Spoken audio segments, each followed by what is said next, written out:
because of their consciousness state, which is a state of inversion, evil, the absence, the inversion of love, they can't be very bright because they can't access expanded states of awareness in that low frequency state that Kathy talks about.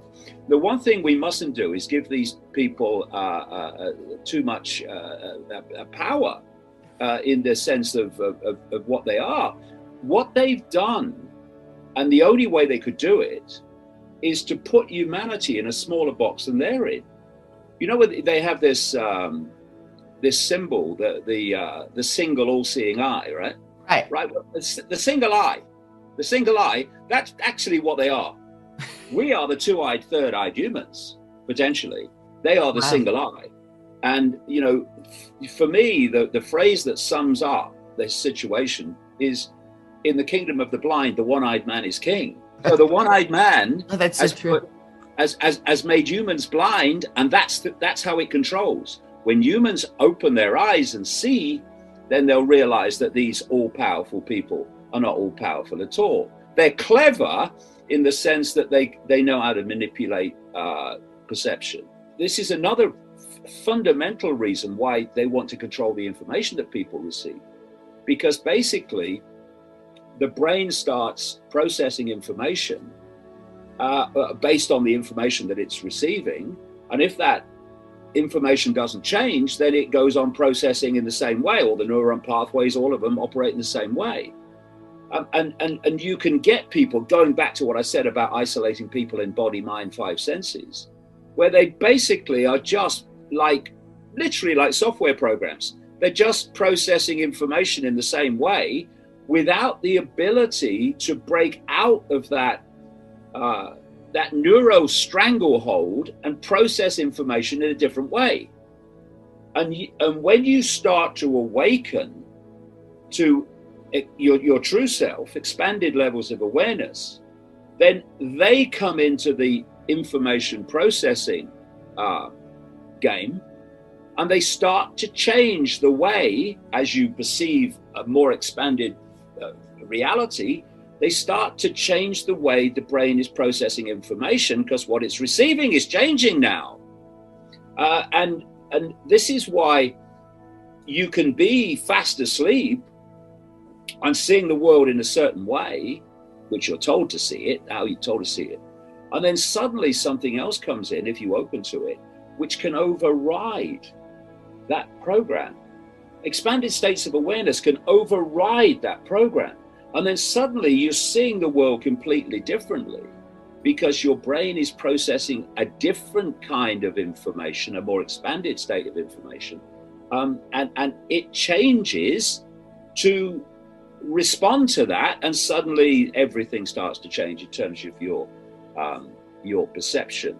So everything comes down, in terms of removing the cause, for me, to this reevaluation of self-identity. Because when you self-identify with little me, as I call it, what's that? That's the labels of a human life.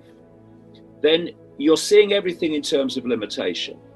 So what the brain is receiving in your perceptions, therefore the information that it's perceiving and processing, is based on limitation. It's based on I can't. It's based on I could never. It's based on I have no power. But once you reevaluate your self-identity from little me is simply creates an experience of little me. If you've always done what if you always do what you've always done, you'll always get what you've always got. And suddenly when you say, no, that's not me, that's an experience that the true I is having, suddenly that expansion of self-identity becomes, by definition, no meditation necessary, by definition, that expansion of self-identity becomes an expansion of awareness into a much greater swathe of consciousness. Right. Just that process of going from this is me to this is me. And as that process happens, the brain changes, because the information it's receiving is changing, its perceptions are changing, and suddenly the people see the world in a completely different way, and that's called awakening. Awakening from what? the five sense myopia prison.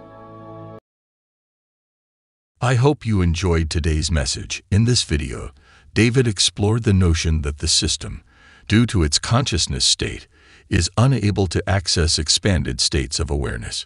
These people are characterized as being in a state of inversion, where the absence of love leads to limited intelligence. They possess power and are skilled at manipulating information, which contributes to their ability to control others. What the system wants is to restrict the perceptions of others and create a narrow view of reality. This is achieved through the manipulation of information and the control of narratives. By limiting the flow of information, the system can maintain its power and control over others. The system seeks to put humanity in a smaller box so that their reality is limited and uses the symbol of the all-seeing eye to represent their state of consciousness. But David contrasts this with the potential of humans, who are two-eyed and third-eyed beings, capable of expanded awareness. David in this segment emphasized the importance of expanding one's awareness, and he suggests that a key factor in this process is the re-evaluation of one's self-identity. When individuals identify with limited labels, such as little me, they see the world in terms of limitations, leading to limited perception. However, by moving beyond these labels and expanding one's self-identity, individuals can access expanded states of awareness, leading to a more profound understanding of reality. The brain processes information based on the information it receives. Therefore, when individuals receive limited information, their brains are limited in their processing. However, when they receive expanded information, their brains expand their processing abilities. This expansion leads to a change in perception as individuals begin to see the world differently. This process is called an awakening, where individuals move beyond the narrow view of reality and into a broader state of consciousness. Being trapped in the five senses, which leads to a state of myopia, where the perception of reality is limited. To move beyond this state, individuals must expand their awareness, moving beyond the labels that restrict them. The expansion of awareness leads to a new perception of reality, where individuals see themselves and the world in a new light. David believes that this process is essential for personal growth and can lead to a more profound understanding of the world. I hope you enjoyed today's message. See you in the next video.